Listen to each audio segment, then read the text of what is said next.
Hello friends, welcome to the new episode of my channel. আমি অরিত্র। এখন এই ভিডিওর মধ্যে আমরা কিছু লেটেস্ট আপডেটস নিয়ে কথা বলবো। তো সবচেয়ে প্রথম আপডেটটা হচ্ছে শঙ্করের ছবি গেম চেঞ্জারকে কেন্দ্র করে। তো রিসেন্টলি রায়ান ছবিটার একটা ইভেন্ট হয়েছিল, সেখানে প্রডিউসার দিল রাজু এসেছিলেন, তিনি উপস্থিত ছিলেন এবং তাকে যখন জিজ্ঞেস করা হয় গেম চেঞ্জারের রিলিজ সম্পর্কে, তিনি জানিয়ে দিয়েছেন যে এই ছবিটা পোস্ট প্রোডাকশন এই মুহূর্তে চলছে, শুটিং কমপ্লিট হয়ে গেছে পুরোপুরি এবং ছবিটা তারা ডিসেম্বর মাসে নিয়ে আসার প্ল্যান করছে। ইয়েস, রামচরণের গেম চেঞ্জার এই ছবিটা ডিসেম্বর মাসে রিলিজ করবে। এবার দেখুন, রামচরণের ক্ষেত্রে কি হচ্ছে, লাস্ট ছবিটা তার ছিল RRR, আর সেই ছবিটার মাধ্যমে এবং স্যাটেলাইট ইউটিউবের মাধ্যমে নর্থ ইন্ডিয়াতে তাকে অলরেডি অনেক মানুষের চিনে গেছে। তেলেগু বেল্টে তো তার হিউজ ফ্যান ফলোয়িং আছে এবং RRR পরবর্তী যেহেতু এই ছবিটা আসবে, তাই জন্য সেটা নিয়ে একটা হাইপ অবশ্যই থাকবে এবং সেই সেম জিনিসটা নর্থ ইন্ডিয়াতেও ওয়ার্ক করবে। এবার শঙ্করের ট্র্যাক রেকর্ড ইন্ডিয়ান 2 এর জন্য একটু খারাপ হয়ে গেছে, বাট লেটস সি। এই ছবিটার গল্প লিখেছেন কার্তিক সুব্বারায় এবং শঙ্করকে দেখুন, একটা ভালো ডিরেক্টরের একটা ছবি তো খারাপ হতেই পারে, সেটা যে কোনো সময় হয়ে যেতে পারে, তার জন্য তাকে পুরোপুরি একেবারে ডিসকার্ড আমরা করে দিতে পারি না। তো দেখা যাক ডিসেম্বর মাসে গেম চেঞ্জার দিয়ে শঙ্কর কাম ব্যাক করতে পারেন কিনা। এবং রামচরণ মানে অ্যাকচুয়ালি কয়েকটা অভিশাপ আছে যে তেলেগু হিরো তামিল ডিরেক্টর জীবনে কোনোদিনও হিট দিতে পারেনি। কাস্টাডি ছবিটা তাহলে সবচেয়ে লেটেস্ট এক্সাম্পল। নাগা চৈতন্যের তেলেগু হিরো ছিল, ডিরেক্টর ছিল ভেঙ্কট প্রভু, তামিল ডিরেক্টর, একসাথে তারা কখনো হিট দিত। এই অভিশাপটাই কাটাতে পারে, তো এই জিনিসটাই আর কি দেখার মতো বিষয় হবে। এবং দ্বিতীয় আরো একটা অভিশাপ আছে রামচরণের, সেটা হচ্ছে রাজামৌলির সাথে ছবি করার ঠিক পরবর্তী ছবিটা সবসময় চলে না, যেটা প্রভাসের ক্ষেত্রেও হয়েছিল। তো সেম জিনিসটা কি রামচরণের ক্ষেত্রে একবার হয়ে গেছে মাগাতিরার সময়, তো সেই জিনিসটা গেম চেঞ্জারের ক্ষেত্রেও কি হয়, তো লেটস সি কি হবে। পরবর্তী আপডেট আগেন শঙ্করকে নিয়ে। তো শঙ্কর এটা একটা ইন্টারভিউতে জানিয়েছে যে বেলবাড়ি বলে যে নভেলটা আছে, সেই নভেলটা তিনি কোভিডের সময় পড়েছিলেন, তার খুব ভালো লেগেছে। তিনি স্ক্রিপ্ট কমপ্লিট করে নিয়েছেন ছবিটার ওই সময়ে বসে এবং এটা 3টে পার্টসে উনি বানাবার প্ল্যান করছেন। এখনো কাস্টিং ইত্যাদি কিছু ভাবেনি, বাট কদিন আগে এরকম একটা শোনা গেছিল যে সূর্যাকে নিয়ে মাইট বি উনি এই ছবিটা করতে পারেন। তখন সূর্যার নাম উঠে এসেছিল বেলপাড়ির জন্য, বাট তিনি জানিয়েছেন যে এখনো স্টারকাস্ট কিছু ফাইনাল হয়নি। তো দেখা যাক এই ছবিটা উনি কবে বানাতে পারেন, কবে শুরু করতে পারেন, লেটস সি। পরবর্তী আপডেট হচ্ছে প্রভাসের ফজি বলে ছবিটাকে নিয়ে। তো কদিন আগে একটা রিউমার উঠেছিল যে এই ছবিতে দুজন অ্যাক্ট্রেস হবে, একজন তো মৃণাল ঠাকুর হতে চলেছে, আরেকজন অ্যাক্ট্রেসের জন্য নাকি একজন পাকিস্তানি কোনো অ্যাক্ট্রেসকে কনসিডার করা হচ্ছে আরেকটা রোলের জন্য। বাট ডিরেক্টর নিজে জানিয়ে দিচ্ছেন যে এটা পুরোপুরি রিউমার, তারা কোনো পাকিস্তানি অ্যাক্ট্রেসকে কাস্ট করতে চায় না। মৃণাল ঠাকুর তো থাকবে, দ্বিতীয় হিরোইনের জন্য খোঁজা হচ্ছে, স্কাউটিং চলছে আর কি, অডিশন ইত্যাদি চলছে। তো যবে ফাইনালাইজ হয়ে যাবে, বাট এটা পুরোপুরি রিউমার ছিল।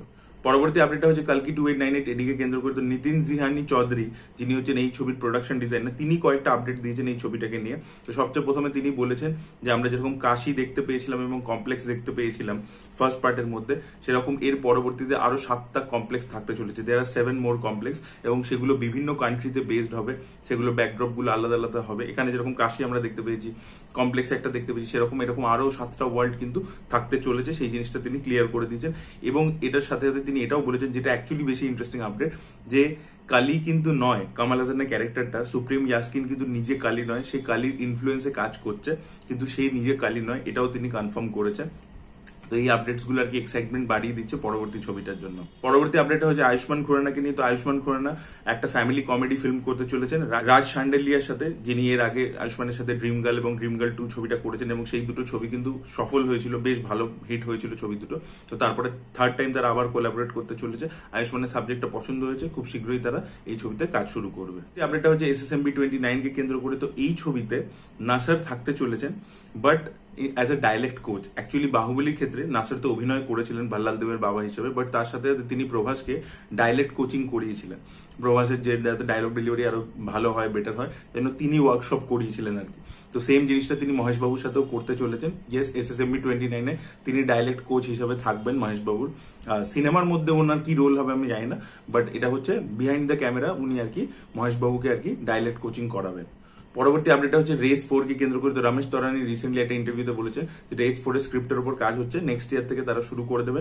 তো দেখা যাক রেস 4 আমরা সালমান খানকে দেখতে পাই কিনা, নাকি সাইফ আলী খানকে নিয়ে তারা করেন। এবং তিনি এটাও বলেছেন যে রেস 3 কিন্তু তিনি যে করেছিলেন, তো সেখানে সাইফ আলী খানকে এই কারণে নিতে পারেননি কারণ রেস 2 বিশাল বড় হিট হয়েছিল, তারা রেস 3 তে বাজেট আরো বড় করতে চাইছিল, কিন্তু সেই মুহূর্তে দাঁড়িয়ে মানে সাইফ আলী খানকে নিয়ে অত বড় ছবি করার মানে রিকভারি ছিল না, তো তাই জন্য তিনি মানে করতে পারেননি। এটা পুরোপুরি বিজনেস ডিসিশন, পার্সোনাল কোনো প্রবলেম নেই।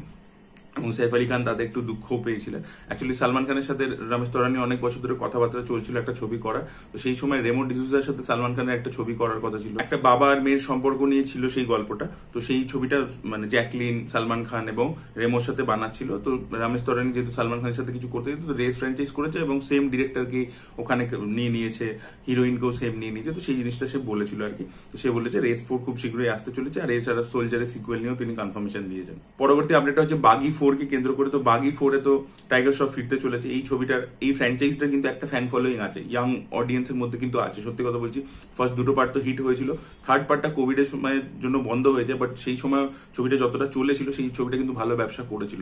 এবং পরে স্যাটেলাইট ইত্যাদিতে আসার পরে কিন্তু লোকে দেখেছে এবং সেখানে কিন্তু ভালোই একটা টিআরপি জেনারেট করেছে।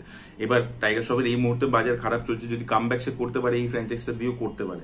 তো বাগি 4 তো অলরেডি আমরা জানি যে অ্যামাজন প্রাইমের যে স্লেট অ্যানাউন্স হয়েছিল সেখানে অলরেডি অ্যানাউন্সড হয়ে গেছে, কারণ ওই ছবিটা অ্যামাজন প্রাইমেই আর কি সোল্ড হয়ে গেছে, প্রি সোল্ড হয়ে গেছে আর কি। তো এবার এই পার্টটা আহমেদ খান ডিরেক্ট করবে না। আহমেদ খান পার্ট 2 এবং পার্ট 3 ডিরেক্ট করেছিলেন, ফার্স্ট পার্টটা অন্য একজন ডিরেক্টর করেছিলেন। তো ফোর্থ পার্টটা কিন্তু তিনি ডিরেক্ট করবেন না, সাউথ থেকে একজন ডিরেক্টর সাজিদ নাডিয়াডওয়ালা নিয়ে আসছেন, যার নাম হচ্ছে হর্ষা বলে, কানাডা ইন্ডাস্ট্রি ডিরেক্টর তিনি। তো তিনি আসতে চলেছেন, তিনি এই ছবিটা ডিরেক্ট করবেন। তো একটা জিনিস আপনারা দেখতে পাচ্ছেন যে বলিউডের প্রডিউসাররা কিন্তু মাস কমার্শিয়াল অ্যাকশন মুভির জন্য সাউথের ডিরেক্টরদের উপর বেশি ভরসা করছে। অলরেডি সাজিদ নাডিয়াডওয়ালা সিকান্দার বলে যে ছবিটা বানাচ্ছে, সেখানেও কিন্তু সে এআর মুরগাডসকে নিয়ে এসছে। 400 কোটি টাকা যে ইনভেস্ট করছে সাউথের ডিরেক্টরদের উপর ভরসা রাখছে।